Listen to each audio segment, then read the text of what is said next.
সবাই করে হিন্দু ধর্মের মধ্যে 4 মযহাব আছে, ব্রাহ্মণ, বৈশ্য, ক্ষত্রিয়, শূদ্র, 4 মযহাব আছে। এর মধ্যে ব্রাহ্মণ যারা তারা পূজা পার্বণ করবে, মন্ত্রাদি পাঠ করবে, বৈশ্য, ক্ষত্রিয়, শূদ্র যারা ফেলফেলাই তাকাই থাকবে, বাস ওরা করে তাই। আমাদের মধ্যে মাশাআল্লাহ মুসলমানদের মধ্যে আছে ইমাম সব যা পড়ে, আমি খালি ইক্তেদাই বেহাজাল ইমাম ফেলফেলাই তাকাই দেবো। তাহলে বলুন ওই হিন্দু ধর্ম আর এই মুসলমান ধর্মের মধ্যে কোনো পার্থক্য আছে? শুনুন, হিন্দু ধর্মের মধ্যে যত ধর্মীয় গ্রন্থ আছে, গীতা, মহাভারত, রামায়ণ, সন্নি, ত্রিপিটক, বাইবেল, জেন্দা বিস্তার, দশাতে, ঋগ্বেদ, সামবেদ, যজুর্বেদ, অথর্ববেদ, মনুসংহিতা, ইনায় বেনায়, নেহায়, মাফসুদ, মোহিত, কত কিতাব আছে।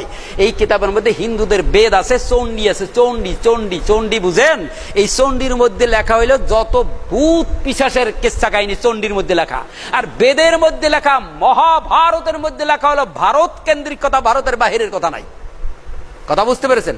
আর বেদের মধ্যে, আর বিশেষ করে শ্রীমদ ভগবত গীতার মধ্যে যা রয়েছে, অশ্লীলালে মৃত্যুবরুণ রাতাতম্মত্তানি দিব্যানি হবায়াং মিলঙ্কবরং মোহাম্মদাং রকংবর শিল্লালতিল্লালং হতারমিন্দ্র মহাসুন্দরলং জ্যেষ্ঠাং শ্রেষ্ঠাং পরমং ব্রহ্মং আল্লাহ। তারপরে কি বলে, লাহালাং ইল্লালং ফজগীতাং মোহাম্মদাং প্রীতিনির উদ্দেশ্যে দং শ্রাদ্ধ গীতা পাঠং করো তাই হি পিতরস্তস্য নিরজ্জান্তি স্বর্গতিম।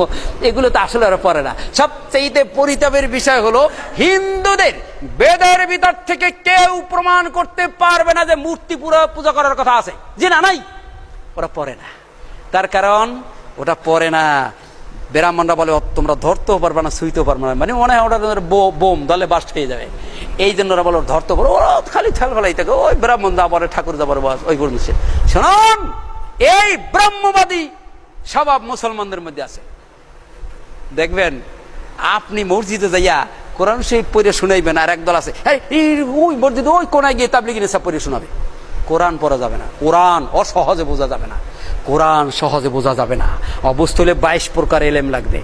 তার মানে হিন্দুরা বলে ধরা যাবে না, আর মুসলমানরা বলে কোরআন ধরা যাবে না। তাহলে বলুন ওই হিন্দু ধর্ম আর এই মুসলমান ধর্মের মধ্যে কোনো পার্থক্য আছে?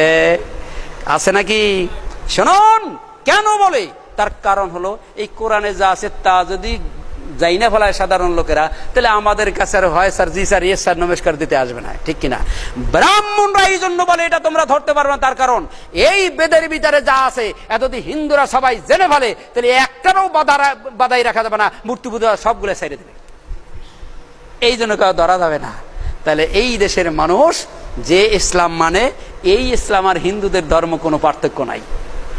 এই জন্য তাহকিক করে ভেরিফিকেশন, জাস্টিফিকেশন কোরআন বলছে সূরায়ে কমার 17, 22, 32 এবং 40 4 জায়গায় লাকাদ ইয়াসসারনাল কুরআন লিযিকরি ফাহাল মিন মুদ্দাকির। কোরআন আমি বোঝা সহজ করে দিছি, আসো কেউ বোঝার মতো। আল্লাহ বলছেন কোরআন বোঝা সহজ, আর হুজুরেরা বলে অবোঝা সহজ না, 22 প্রকার এলেম লাগবে। আল্লাহ ঠিক না হুজুরেরা ঠিক? এটা বলছে কেন, এটা বলে কেন তা জানেন? এটা বলার কারণ হলো ওটা যদি আপনি বুঝে ফেলান, তাহলে হুজুরের দ্বারে আর মিলাদ পড়তে ডাকবেন না হুজুরের। সম্মানিত উপস্থিতি, আজকের কথার মধ্যে মূল কথা হলো 1 নম্বরে আমাদের শিখতে হবে। 1 নম্বরে কি করতে হবে? শিখতে হবে। কি শিখতে